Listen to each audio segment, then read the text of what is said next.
came quickly back from there. And a lot of opportunities in areas that ADB works, from records, from knowledge, from monitoring individuals, health, statistics on that, research into medicines. Okay. Plenty of ideas. Some of the areas that are growing and a target for ADB's health work, where there are ICT applications, are shown here, from customer health, telemedicine, electronic records. I'm just trying to show you a few examples of the vast opportunities that are out there. Okay? These are a few ongoing projects that you'll find on the ADB website. I'll give you some examples of the in Laos, Philippines, a couple in Laos, Indonesia there, related to health. Do you have any health challenges at James? It's not in one of the 7. It's not one of the 7. There you go. I've chosen but don't be limited. No, absolutely. That's 7. ICT, ADB is working with governments at different levels in ITC. You'll see jargon of sectoral approaches, country approaches, stakeholder approaches. What does it mean? Well, in education, go to the next slide, this is an example of the sector approach. You know? So sectorially, we're looking at the overall systems and processes. We're looking at the capacity of the teachers. We're looking at the institutional issues. And there's technological requirements there. Okay, next slide. And some of the areas that ADB has successfully worked with, which have ICT outputs here. In education in Central and West Asia, up in the South, Kazakhstan. Good practice, ICT in education. Have a look at those. If that's a sector where you think you might look for opportunities. Okay. Education must have been one of them, one of the 7. Yeah. So what are the challenges there? I've got a few here. Yeah, more dynamic and engaging content for education, mapping out for education planners, mapping out school children population, and so that it'll be better planned for government, e-payments and monitoring of schools, transparency, and what happens inside schools. Those were the ideas in there. Okay, let's see if there's another urban sector, a massive sector for infrastructure. By wide, what have we got? Stats. The cities of the region, by 2030 there'll be another 1 billion people living in cities in Asia. We already have over 50% of people living in cities.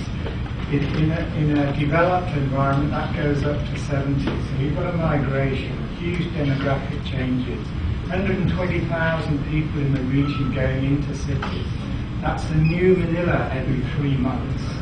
And a lot of it is being driven by ICT in terms of the work that we do in the planning, in the management, in the running of those cities. ADB has programs in inclusive cities, trying to make cities green and trying to make cities competitive.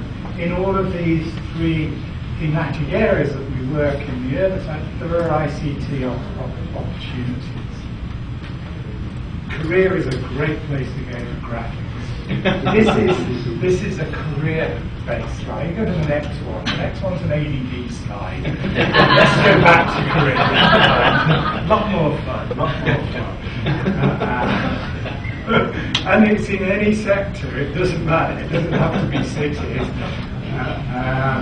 But the clean cities, the safe cities, convenient city. This is all UIT infrastructure. Opportunities for apps there. Urban Challenge is the ADB way. We got on it. Modern town planning, addressing complaints of residents.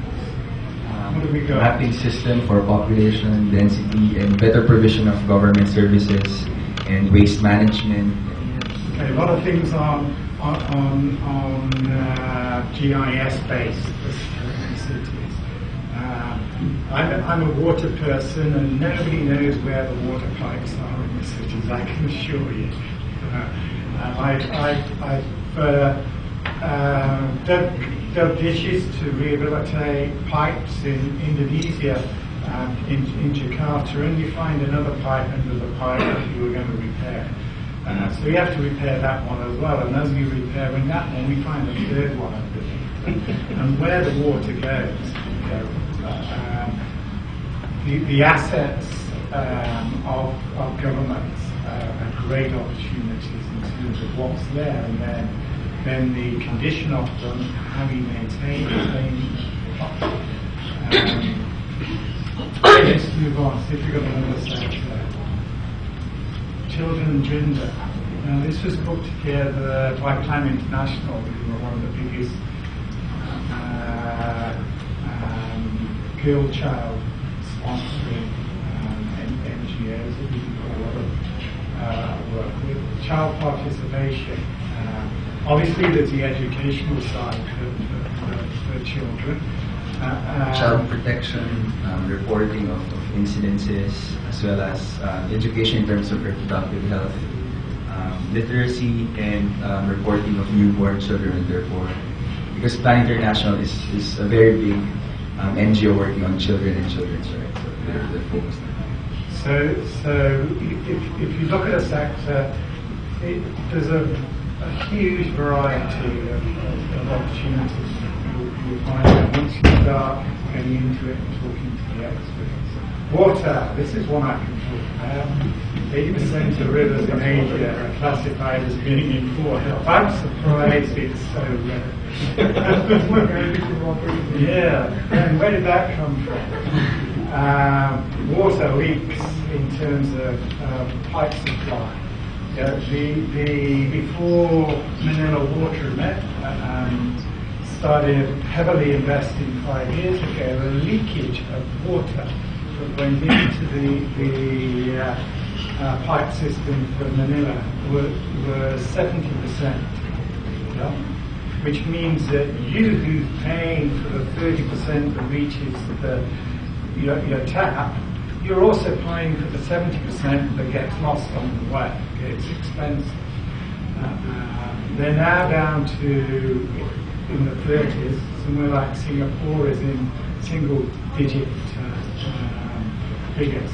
Anything close to 10 to 15% is very good in water delivery. Many Asian cities are 60, 70%. Now, same picture related to governance. Now that's interesting, I find, because a lot of these problems are related to governance and behaviour. Why should this ditch be full of all this rubbish? What's causing that? And a lot to do with behaviour of communities, societies, is the governance. Overall regulations, right down to people's individual behaviour. Your kids throw the litter out the window when they're open up chewing it. It goes somewhere. But governance also covers a lot of other areas: procurement, corruption issues, corruption watch. There's great work being done here in the Philippines, which is being used throughout the region. Any governance? Provision of government services online, e-government, and like you said, information dissemination faster and more accessible to people who aren't usually that literate. Right. A great way of improving governance is to give information. Don't be secretive. Countries that are secretive tend to have poorer governance.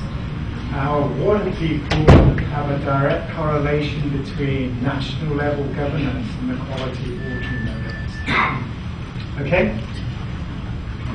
Sir, they're my sectors. We'll look in a bit more detail at the youth areas. So Because they're interesting. like what Chris said, I come from the World Economic Forum Global Shapers Communities.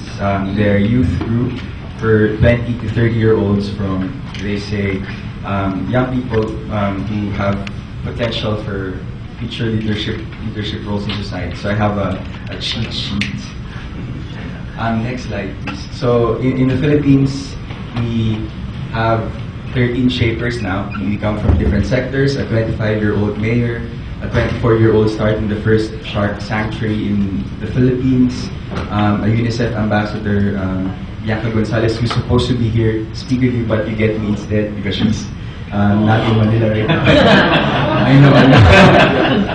And so we are the most persistent youth group, telling Chris to involve young people in development. And when we heard about Apps for Asia with John, we said, we want to be involved, we want young people to benefit.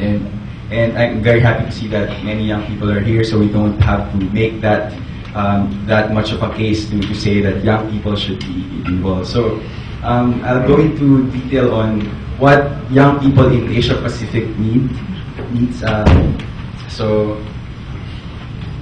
So we are 650 million in Asia Pacific. That's when I say young people, it's 16 to 24-year-olds. That's 60% of the global youth population. And by 2030 will be 700 million. That's 15% of the total Asia and the Pacific population.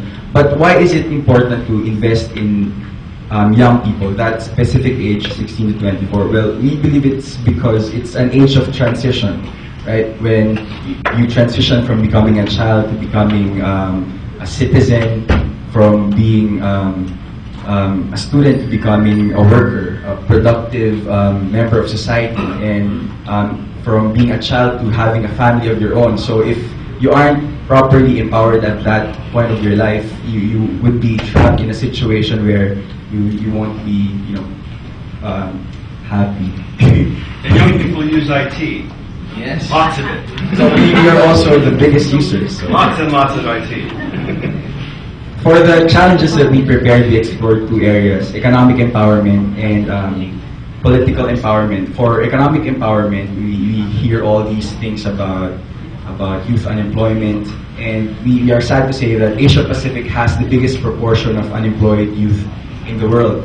And what's worse than that is we have the biggest proportion of working poor who are young, because they say that youth unemployment is a rich country problem because they can't afford to be unemployed, so they stay unemployed for a few months. But here in Asia, where we don't have the choice, young people get any job that they want, mostly in agricultural sector.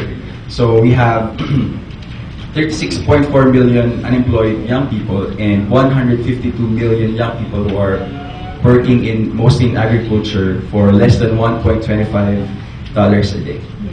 In terms of political empowerment, so for instance, ADB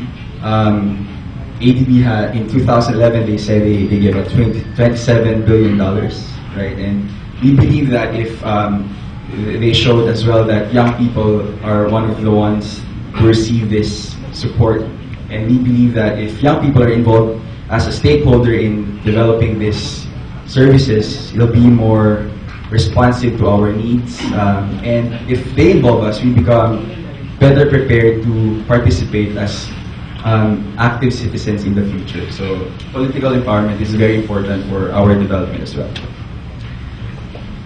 So some of the apps that, next slide please. Okay, Chris apparently cut my, you got from John's